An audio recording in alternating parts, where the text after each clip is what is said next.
All right, so October 31st, 2021. I've made some pretty good progress tonight. Got most of the major goodies removed from the rear end. So 72 millimeter S400 SXE. These guys are the two e-boosters. I'm expecting finally the battery, the 48 volt battery pack and the BMS for those showing up at the end of this coming week. So I'll finally get these guys powered up. Here in the coming weeks, likely months. It'll take some time for me to do all of that. I'm excited for that.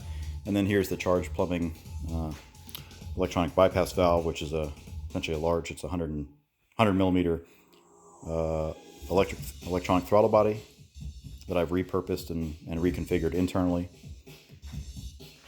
But you can see on the turbocharger, the outlet, so this guy, it tees off, so to the right goes over to the muffler, and out the right exhaust tip. On the left goes to an exhaust valve out the left tip for the quiet mode on the right and the loud mode on the left, if and when I want it. And then here's that. So there's a left tip with the valve. Here's the right tip with a second resonator.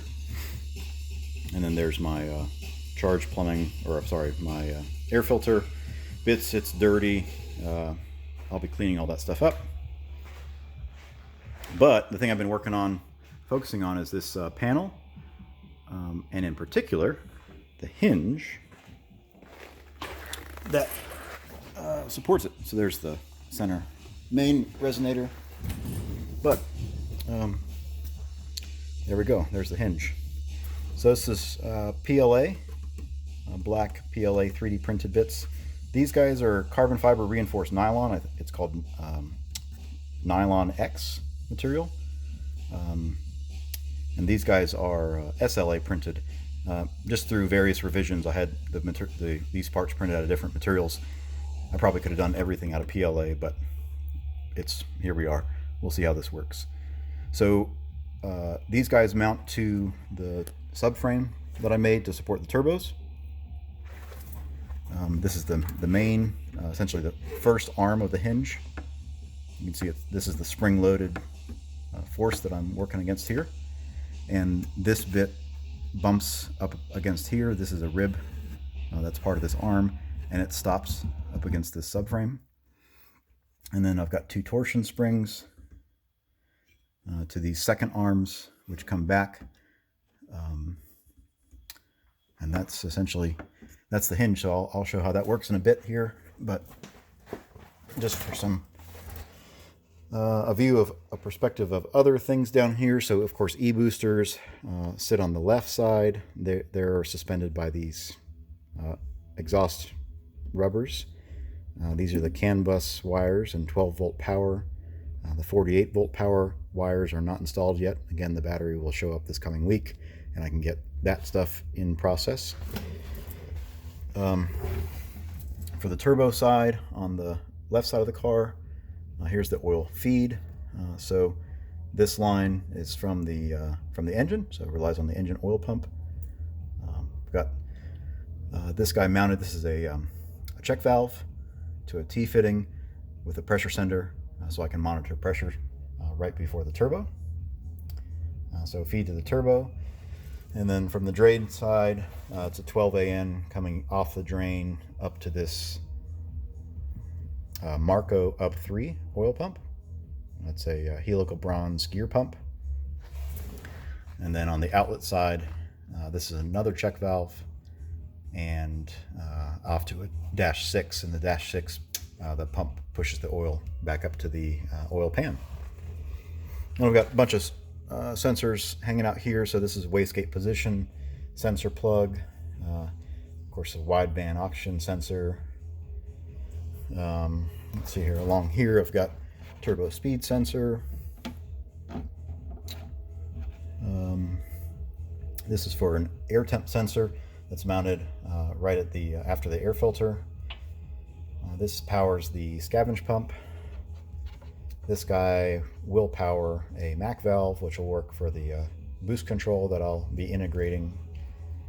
And then these two guys are just stuffed over here for the moment, but this goes to the electronic throttle body at the back, which is really the bypass valve for the e-boosters.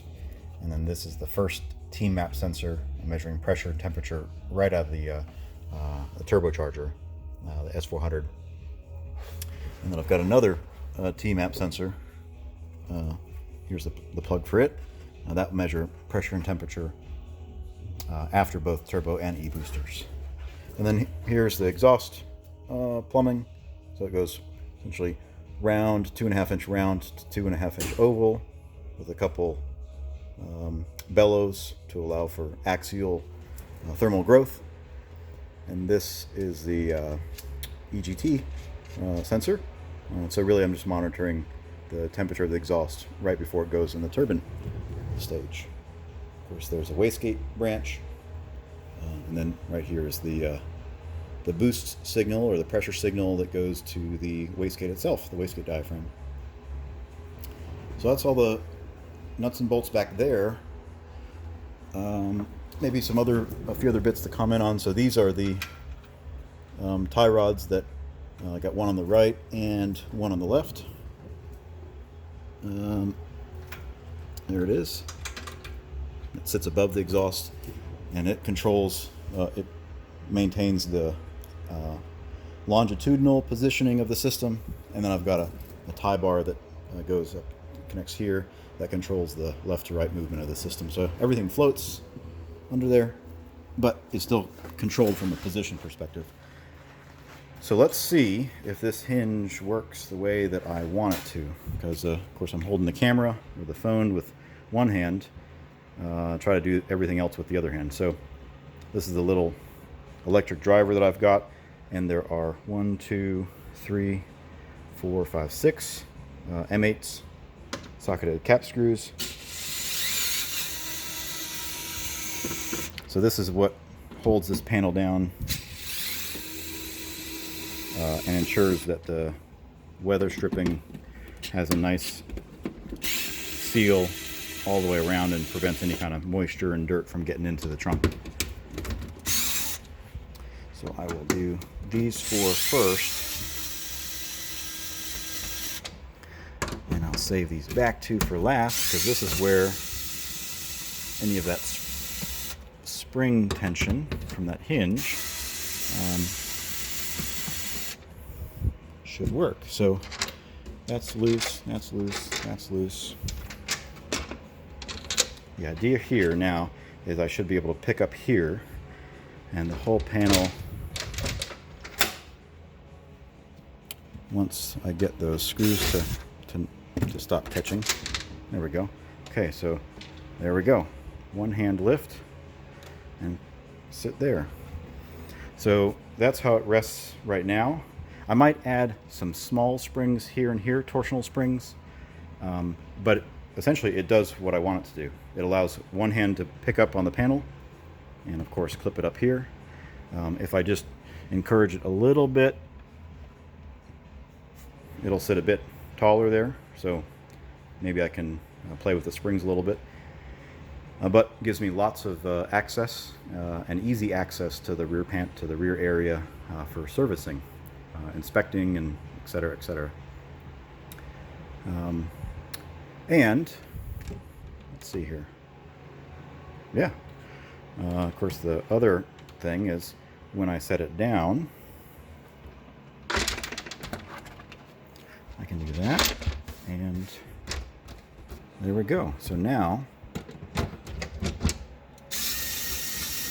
I've got 1,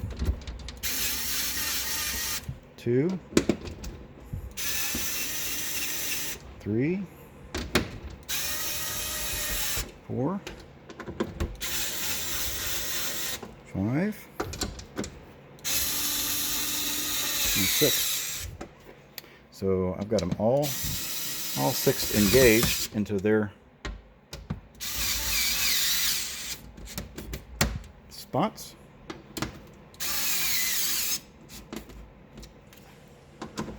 And that is exactly how I wanted it to come out, where I could do everything with one hand. So I can hold my beer, or hold my baby, or I don't know. Use your imagination. I can be doing something else with the other hand and still open this panel. So awesome. Works just like I want. Woo! I hope that was an enjoyable 10 minutes. I'm excited.